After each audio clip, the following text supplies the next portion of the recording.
ahead of us. High temperature 84 degrees, then a clear sky tonight.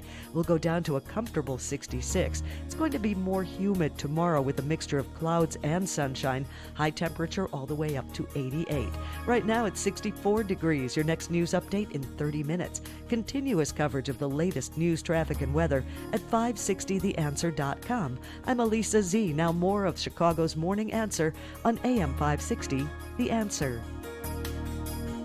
Listen to AM 560, The Answer, online at 560theanswer.com, on the AM 560 mobile app, on your Alexa-powered smart speaker, on TuneIn, iHeart, and radio.com. Only the biggest stories, only the biggest guests, and only the biggest opinions. This is AM 560, The Answer.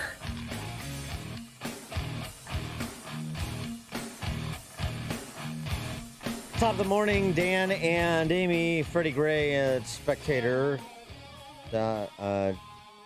asked the question, have we passed peak Biden? It seems like just yesterday we were all supposed to prepare for the end of Trump. He probably was going to withdraw from the election. He doesn't even want to win. He's throwing the thing. And now we have op-edists like Freddy Gray saying, have we passed peak Biden? I don't know, but the crack-up continues for Joe. Another Zoom call that went awry this time with NPR's Lulu Garcia-Navarro. He can't even stand up to a friendly media. How's he going to do in those debates that he and Jill have committed to? By the way, what you all know, but most people don't know, unlike the African-American community, with notable exceptions, the Latino community is an incredibly diverse community with incredibly different attitudes about different things. You go to Florida, you find a very different attitude about immigration in certain places than you do when you're in Arizona.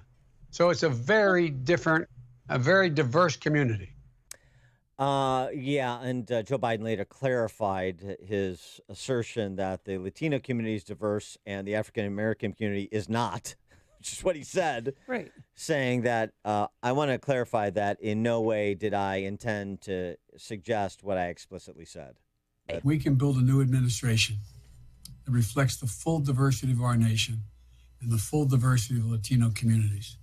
Now, when I mean full diversity, unlike the African-American community and many other communities, you're from everywhere, from Europe, from the tip of South America, all the way to our border in Mexico and in the Caribbean.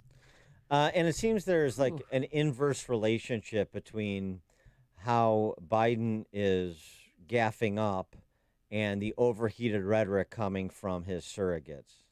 So the worse it gets for Biden, the more overheated the rhetoric gets. And this week, it's been Jim Clyburn, the man who saved his campaign by rallying the faithful to Joe Biden in South Carolina, who now has tripled down on his Putin is Hitler and Biden is, and Trump is Mussolini.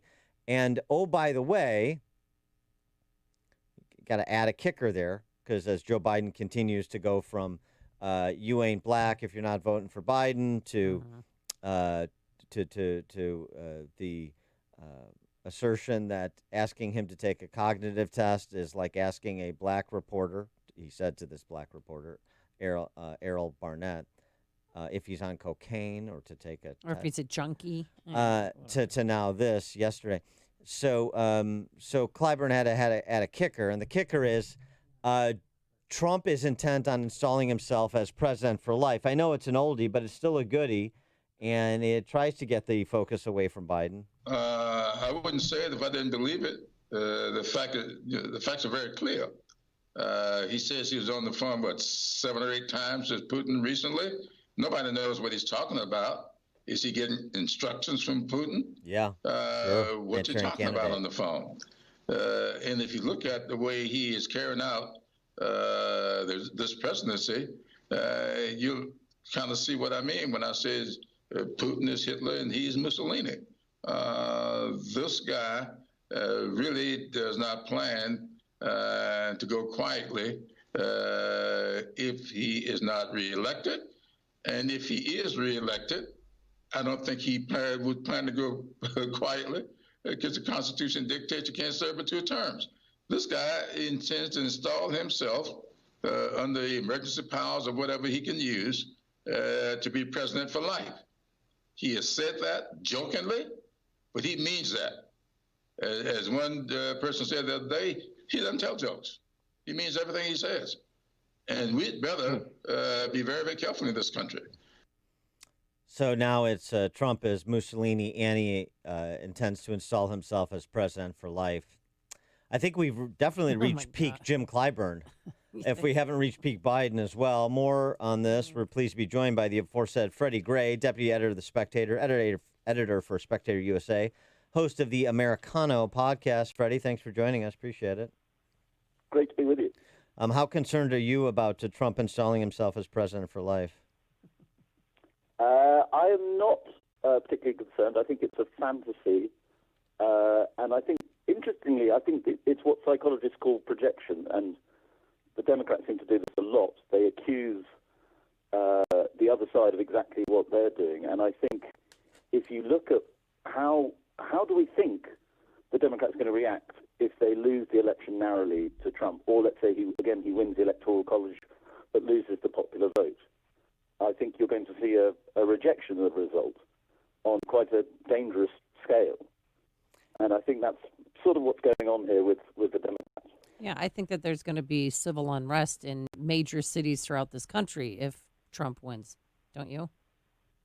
Almost certainly. Well, you've had a foretaste of it already, right? Oh, yeah.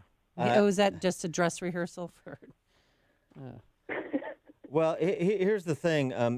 Just as the D.C. press corps was trying to establish Joe Biden as the presumptive victor, that it was his campaign to lose, he seems to have already lost it.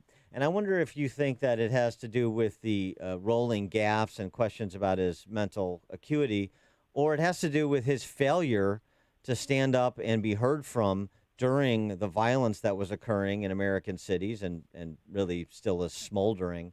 That failure and the failure to suggest that, we have to have the rule of law in this country, and people who are committing acts of violence, regardless of the predicate, need to be held accountable under the law.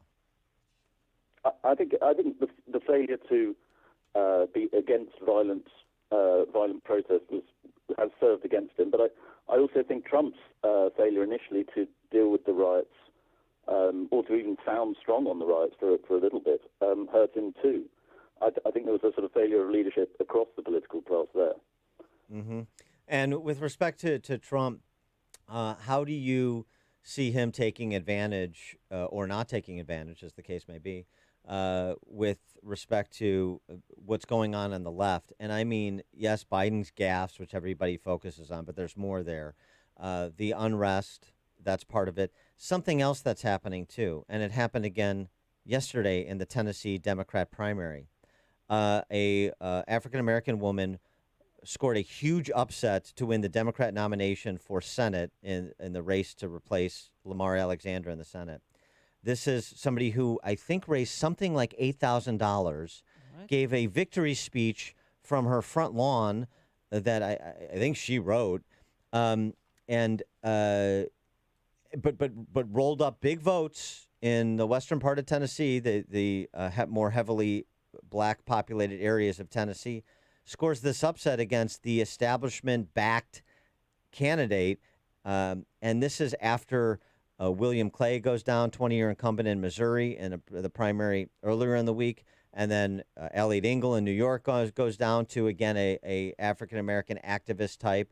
Lipinski in Chicago went down to Democrat socialist. It seems like this is an opportunity for Trump to say, we had the Tea Party in 2010, the Republican Party did, and the Democrats are having the Marx Party. The Marxism is taking over that party. So just understand who the 2020 Democrat Party is, and it's not Joe Biden. Well, I think you should work for the Trump campaign. I think that's a pretty good attack line. But I do think Trump's going to get himself in trouble with the unrest, the sort of positioning himself against the unrest, because what he's effectively saying is vote for Trump to stop what's happening under Trump happening anyway. But nonetheless, I think it's a wise move to go against the radical left rather than their attacks on Biden, which have been a bit inconsistent and flawed. Yeah, I just on the unrest, though, one thing he can point to is Portland. We said we're going to come in and we're going to stay there, and you have to reestablish the rule of law in that city. And then what happened? After weeks and weeks of dithering, Kate Brown, the governor of Oregon, stepped in and said, we'll scramble the state police and send them to Portland to back local law enforcement to bring peace.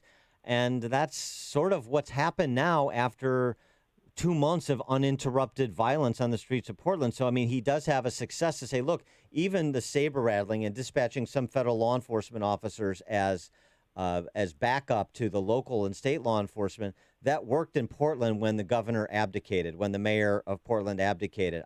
We stepped in at the federal level, providing the incentive for them to do the right thing. They did the right thing, and the violence subsided. Well, I mean, I agree, and I think municipal politics in America has been seized by the radical left without anyone really noticing for a long time, and I think now you're seeing the sort of fruits of that in cities across America, and I think it's a very sensible idea for the Trump campaign to run against that, because they struggle to really land blows on Biden, because he's obviously got incipient dementia. That's not just a right-wing talking point. But it's hard to sort of hate a man who doesn't really know what he's saying. It's hard to criticize a man who doesn't really know what he's saying. And do you think that his vice presidential pick is probably the most important one in our time? Yes, and I think that's why they're dallying on it. Right. I think it could backfire on them quite spectacularly. But I mean, it seems to be down to Harris and Rice. But I think whoever they go for, it's going to bring attention to the campaign. And where the Biden campaign succeeded, and they have been quite clever in this, is in their submarine strategy of just not being Trump. But the more that the campaign identifies itself, the more the campaign reveals itself, the less people seem to like it. And the polls certainly suggest that. What is your, if I don't know who it's down to, so let's start from your premise that it seems to be down to Harris or Rice. Those, to me, are two catastrophic choices. Either one is, I don't want to say it's a kill shot because he still has to perform in the debates. We'll see. He could exceed expectations. Who knows? But I don't think either one of those women help him. Do you? No. Well, I think Harris has already proven that she's not a vote winner. And Rice brings Obamagate back. Oh, yeah. Rice brings Obamagate back, exactly. I just that would be really interesting. It seems to me you want to go with somebody who has, to me, the obvious candidate. If you're a Biden strategist, who would you recommend? To me, it's Val Demings from Florida. She's an African-American woman, law enforcement background, but she's got a voting record that mirrors AOC, and she's from, a swing state of Florida. But she also doesn't come with a fire and brimstone about her cultural Marxist voting record. She's very room temperature. It seems to me, even though nobody knows her, you get to know who the vice president is very quickly. This is sort of the visage that you want, the profile that you want, as well as the sort of the personality and the temperament that you want. And I don't know why she has sort of fallen off the grid in terms of conversation. Well, I agree. She would be the most obvious candidate, I think, to not backfire. But the fantasy candidate was always Michelle Obama, but she wasn't interested. She's got a podcast. Well, she also has a podcast. She also has to manage that low grade depression. Not high Freddy, grade, but low grade. And we're all praying for her with that. Yeah, that's very serious. I'm managing low grade depression at the moment. I think I got a case of that right, too. Who isn't managing low grade depression in these times? With respect to COVID-19 and the recovery, such as it is, what's your assessment of Trump and this Phase 4 negotiation? Is Pelosi and Schumer, are they getting the better of Trump and the Republicans on this? I'm not sure. I think they've got Trump has got his act together slightly on COVID after what everyone has to admit was a fairly disastrous few months. But I don't think he's going to win as long as the pandemic is seen to be as bad as it is. So unless things improve quickly, then he's in big trouble. And unless he can get the economy bouncing up as quickly as he hopes to do, then I think he's in big trouble. I think this is a very precipitous moment. So you think right now like the conventional wisdom that Biden is the front runner. It's Biden's election to lose as we stand here today. Yes, but I think he is losing it. Okay. See what I mean? Yeah, right. Yes. That's what I meant by past big Biden. I think he's as he stops being an absence, he becomes a problem. He is Freddie Gray, deputy editor of The Spectator, editor for Spectator USA, and host of the Americano podcast. Freddie, thanks for joining us again. Appreciate it. Great pleasure as always. Take care. Thanks. And he joined us on our turnkey.pro answer line. There's only one radio show in Chicago talking about today's biggest stories and telling you what they really mean. That show is this one, Chicago's Morning Answer on AM 560, The Answer. The Lou Dobbs Financial Report is brought to you by Signature Bank, helping local businesses succeed. Visit signaturebank.bank for your commercial banking needs. I'm Keith Peters in for Lou Dobbs. Capitol Hill negotiators are still in an impasse. $80 million fine for Capital One Bank, and more American farmers are declaring bankruptcy. Those stories next. You've all probably heard of asbestos and know that it's dangerous. And you may also know exposure to asbestos is the only known cause of mesothelioma, a deadly cancer. People who were exposed to asbestos decades ago are being diagnosed to this day